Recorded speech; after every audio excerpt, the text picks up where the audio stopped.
It's another edition of Time About the Movies, and today we're taking a look at the films of June 18th, 1999. We got 3 movies to look at today, so let's go ahead and jump on into it. We'll start off with the biggest new release of the weekend, and that is Disney's latest animated feature, their 37th animated classic, Tarzan.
Close your eyes.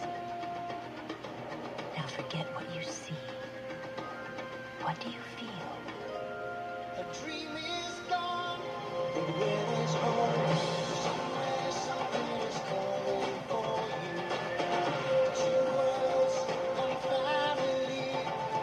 Trust your heart, let fate decide to guide these lives we see.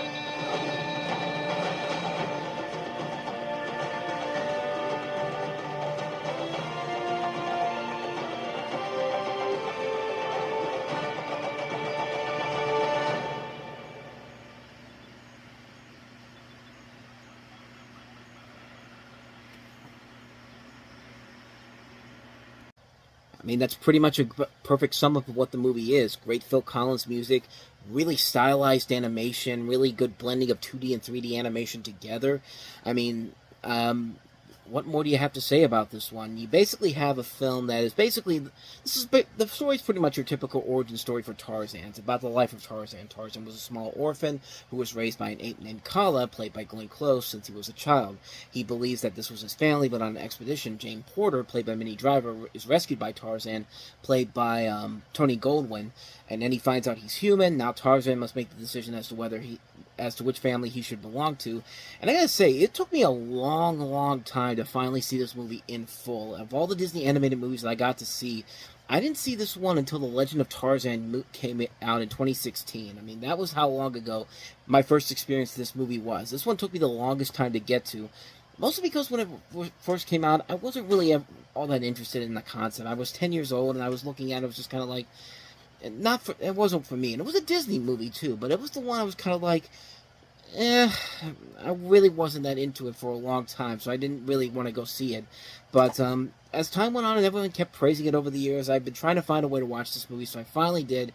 And I gotta say, this kind of exceeded a lot of my expectations that I could have ever thought of. For one thing, like I said, the animation's top-notch. The most amazing aspect of this movie is that this is 1999, and the way they blend 2D and 3D animation to create the swinging scenes in this, they're absolutely phenomenal, and they're way ahead of their time. And it's a shame that we can't have more 2D animated films like this anymore, but sadly we are in a 3D animated time period now. But even then, people are getting tired of that for no reasons that are beyond me. But the animation here is just great to see. You have great voice acting all around. As I mentioned, Tony Goldwyn as Tarzan, Minnie Driver as Jane, Glenn Close and Lance Henriksen as Tarzan's 8 parents, Nigel Hawthorne as Jane's father, Rosie O'Donnell as Turk, Wayne Knight as Tantor, Brian Blessed as the villain in here, Clayton. It's a really good, really solid cast all the way through, and like I said, it's your typical origin story, but it's a story that just thrives on being animated, and once again, it's a well-written story. The music overall is very good. Mark Mancino does the score for this. He's known for doing stuff for, he arranged the songs to The Lion King, but he's done the scores for such films as Speed, Bad Boys, Con Air, Twister. He really delivers a powerful score here, but the one thing everyone takes away from it is the soundtrack by Phil Collins, and really, quite honestly, this is one of the best soundtracks I've ever heard in my life. This is a soundtrack that has so many great songs on it. I mean, You'll Be in My Heart, classic song. I mean, it's the one time Phil Collins could get away with this, as when he did the second time with another Disney animated film that came out 4 years later.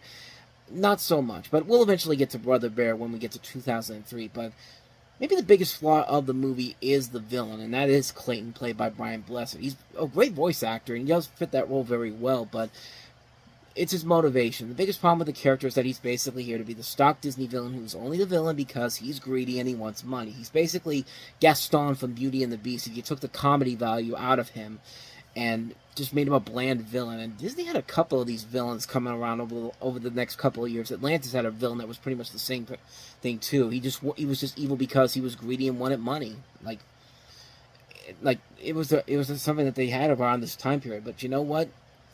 I mean, people complain about the twist villains they've had in the last couple of movies here. I'd rather have those than some of the villains they had back then, because those villains in the late 90s, early 2000s were not that memorable, honestly. Most of them weren't, but I mean, it took me almost 16 years to finally see Tarzan for the first time, and I can honestly say it was definitely worth the wait. The last great animated movie that most people associate with the Disney Renaissance in the 90s before they had that little bit of a slump in the 2000s. Amazing animation, great voice acting, solid story, amazing music. It's the definitive modern-day adaptation of one of the most legendary action heroes in literature history. I mean, this is the best Tarzan movie. I think Legend of Tarzan, the 2016 one, is probably the best live-action one we've ever had, but that's really not saying a whole lot because there's been a lot of adaptations, and most of them have not been that great. But this really is the definitive Tarzan film. I mean, this is the one that I think everybody should see. If you haven't seen it by this point, you should definitely go out and check it out because it's definitely well worth your time. So that's Tarzan. Let's go ahead and move on to the next movie, and that is John Travolta in The General's Daughter. Why was she murdered? Sometimes the only thing more disturbing than the crime, The General's daughter. is the truth. There's enough evidence here to ruin the lives of everyone involved, including the General. John Travolta, Madeline Stowe, Did you play together? Did you love her so much that you murdered her? the most anticipated thriller of the summer. You better start thinking about your career. You better start thinking about yours. The General's Daughter, rated R, starts Friday, June 18th. Based off of a popular novel of the same name, you have the naked corpse of a captain, Elizabeth Campbell, daughter of Lieutenant General Fighting Joe Campbell, played by James Cromwell.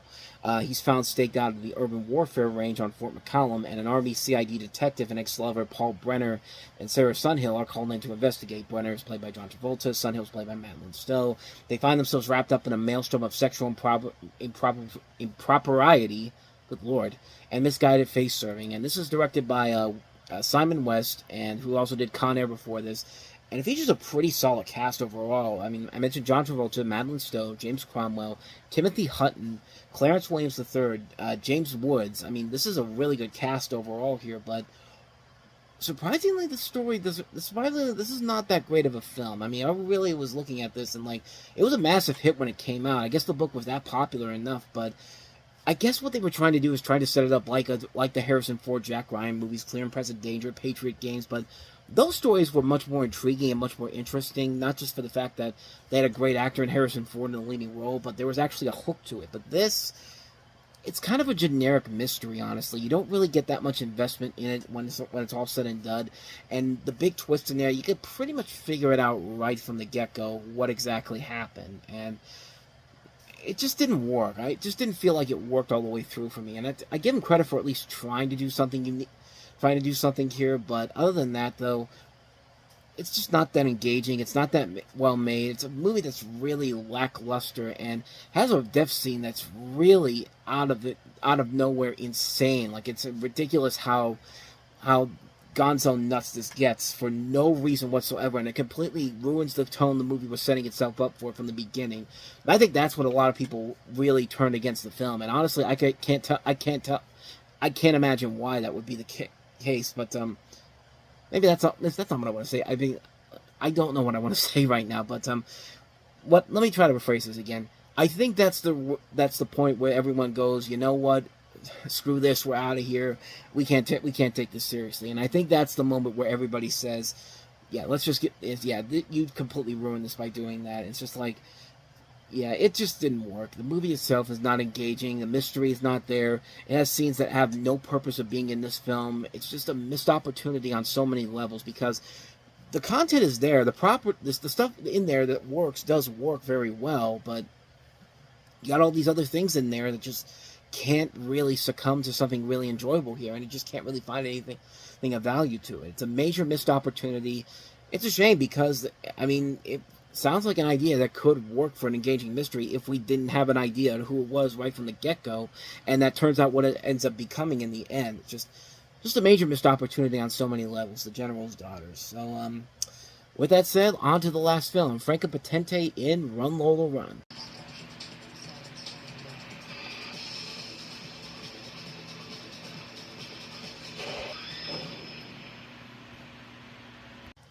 So this is the German experimental thriller film, which features Franco Potente, you know, later on from The Bourne Identity. She plays a woman named Lola who needs to obtain 100,000 Deutschmarks.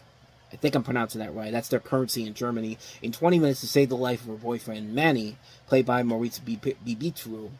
And even though this film did not get any Oscar consideration, even though it did not receive a ton of, it didn't receive an Academy Award nomination, it was nominated for many other different awards, and it's had a heavy influence on some movies later on down the road. I mean, there's a lot of films that came out after this that took a lot from this, and you see a lot of inspiration from it. I mean, John Bon Jovi was one of the first people who did it with a music video for "It's My Life," but then you see like references to stuff like The Simpsons, in Phineas and Ferb, and American Dad, Pinky and the Brain. I mean, a lot of shows have taken a lot of inspiration from Run, Lola, Run, and it is because I think it had a massive cult following after it came out in theaters, and you can definitely see why, because it's visually stylish, it's action-packed, it's very tension-filled, has a lot of great performances all around. It's a really solid, entertaining thrill ride, and it really does show why it has had the influence that it's had over 25 years later.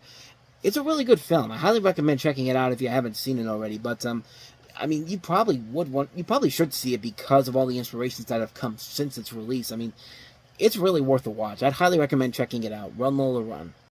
And so on that note, we wrap up another edition of Time About the Movies. When we meet next time, we'll wrap June up with Adam Sandler in Big Daddy, one of his biggest comedy hits, and also Shiloh 2, Shiloh's Season, which, if we're being honest, is pretty much just a retread of the first film, but we'll delve more into that on the next episode. So those two films we'll look at next time. But until then, thank you very much for watching, and if you want to see more videos like this, please hit the playlist on the next page, check out the previous episode, and also don't forget to hit the like and subscribe button if you want to see more videos like this on this channel. So with that said, I am off. I will see you guys next time, and until then, as always, take care.